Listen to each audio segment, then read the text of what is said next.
श्री स्वामी समर्थ. स्वामी भक्तांनो, जगात जवळजवळ 70 ते 80% लोक नियमित मांसाहार करतात.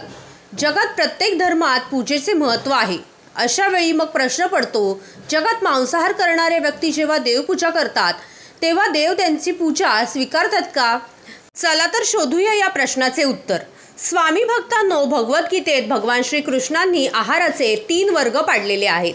सर्वप्रथम सात्विक आहार, दुसरा म्हणजे राजसिक आहार, तिसरा म्हणजे तामसिक आहार.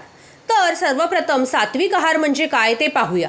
ताजी फळे, भाज्या, सलाड इत्यादी गोष्टी यामध्ये येतात. मूग, नाचणी, सत्तू, भाज्यांची सूप, ज्यूस, दुग्धजन्य पदार्थ, त्याचप्रमाणे सुकामेवा वगैरे हा सात्विक आहार आहे.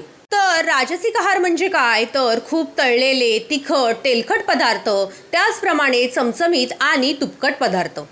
त्याचसोबत तामसिक आहार म्हणजे मांसाहारी पदार्थ, शिळे, दुर्गंधीयुक्त पदार्थ, बऱ्याच वेळा गरम केलेले पदार्थ, लोणची, कांदा, लसूण, मिरची, अंडी इत्यादी.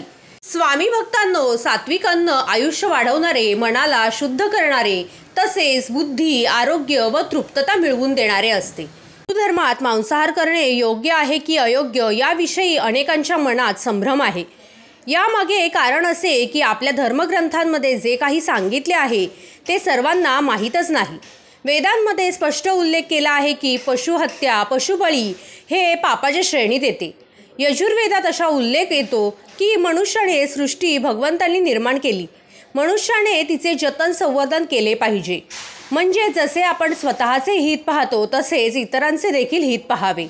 अथर्ववेदात असे म्हटले आहे की मनुष्याने तांदूळ, डाळ, फळे इत्यादी वस्तूंचा खाद्यपदार्थ म्हणून वापर करावा. हाच आहार मनुष्यासाठी सर्वात उत्तम आहार आहे. मनुष्याने कोणत्याही नर किंवा मादीची हिंसा करू नये, म्हणजेच मांसाहार करू नये. तसेही मांसाहाराला वैज्ञानिक दृष्टिकोनातून चुकीचे मानले गेले आहे.